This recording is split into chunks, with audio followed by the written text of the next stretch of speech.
And your advertising slogan, I think, was all about this, about the 100% pure New Zealand, the idea that you're a greener nation than any other in the developed world.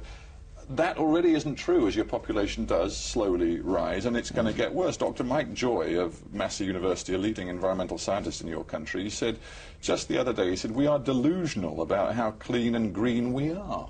Well, that might be Mike Joy's view, but I don't share that view. But he is very well qualified, isn't he? And he's looked, for example, at the number of species threatened with extinction in New Zealand. He's looked at the fact that half your lakes, 90% of your lowland rivers are now classed as polluted. Well, look, I'd hate to get into a flaming row with one of our academics, but he's offering his view. I think any person that goes down to New Zealand... He's a scientist. It's based on research. It's not just an opinion. He's one academic, and like lawyers, I could provide you another one that will give you a counter view.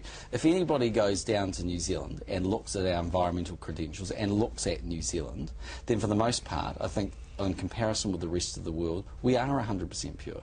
In other words, our air quality is very high. 100%. 100% is 100%, and clearly you're not 100%. I mean, you know, look, whether you agree with Mike Joy's figures or not, you've clearly got problems of river pollution. You've clearly got problems with species which are declining, threatened with extinction. And he says the problem is that central government, he's not just blaming you, but over decades, central government in New Zealand has been complacent about this. So what are you going to do about it? Yeah, so I don't actually totally agree with that proposition. I mean, for a start off, yes, of course the population's getting larger, and that creates some form of pollution.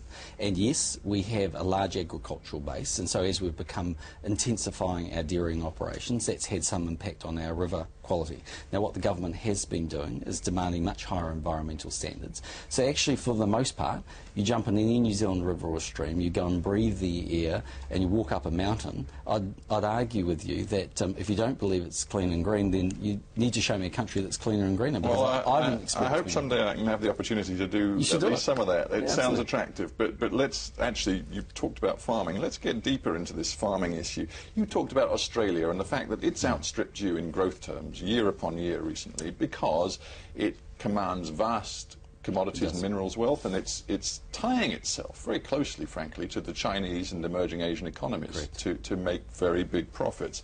New Zealand doesn't have the minerals, but it does, and you've talked about it, have a very significant agricultural sector. Are you happy to see China buying into New Zealand's agriculture? Well, we're happy to have China as a big market, and I think we would define that's not what I asked you. No, but I mean, I think it's interesting to have a look at what our options are, because we're masters of our own destiny. So if you look at China, it's now our second largest market. Two-way trade's on its way to, you know, it's 12 billion on its way to 20 billion. So there has been investment from China, and in certain instances, we've welcomed that.